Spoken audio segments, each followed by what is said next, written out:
প্রস্তাবিত ঢাকা সেন্ট্রাল বিশ্ববিদ্যালয়ের স্বতন্ত্র কাঠামোর বিরোধিতা করে বিসিএস সাধারণ শিক্ষা ক্যাডারের শিক্ষকদের একাংশ ইউজিসিতে আন্দোলনের প্রতিবাদে বিক্ষোভ করেছেন ৭ কলেজের শিক্ষার্থীরা। এ সময় নানা স্লোগান দেন তারা।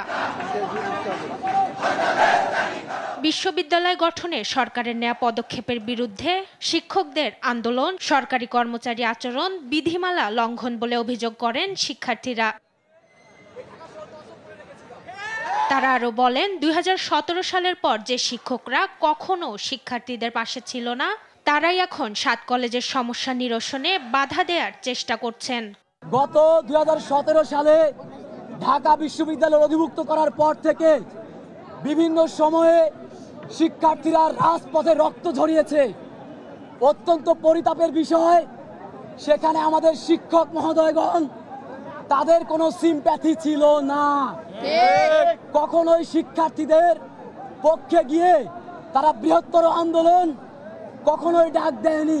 অধ্যাদেশ হয়ে যাচ্ছে, এখন তারা কেন এত ধরনের সমস্যা নিয়ে তারা কথা বলছে? এতদিন তো আমাদের এই ৮টি বছরকে ৭ কলেজে এত সহ অবস্থায় ছিল, তখন তো ৭ কলেজের শিক্ষকরা রাস্তায় নেমে আসেনি। সোমবারের মধ্যে অধ্যাদেশ জারির আলটিমেটাম দিয়ে শিক্ষার্থীরা জানান, অধ্যাদেশ ছাড়া কোনো চূড়ান্ত সমাধান হবে না। শিক্ষার্থীদের ফেল করিয়ে দেয়া সহ নানা হুমকি দেওয়া হচ্ছে বলেও জানান তারা।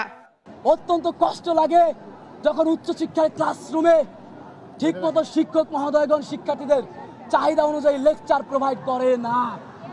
যখন শিক্ষক মহোদয়গণ শিক্ষার্থীদের মন মতো করে কোনো প্রকার শিক্ষা অ্যানালাইসিস না করে ক্লাসরুমে আসে, তখন শিক্ষার্থীরা যদি তার বিরুদ্ধে কথা বলে, তখন তাদেরকে বিভিন্ন ধরনের নেতিবাচক মন্তব্য করা হয়।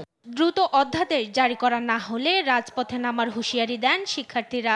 আগামী সোমবারের মধ্যে বিশ্ববিদ্যালয় অধ্যাদেশ সংক্রান্ত ইস্যু সমাধান করতে হবে। মাকদুরা মিতি, দেশ টিভি, ঢাকা।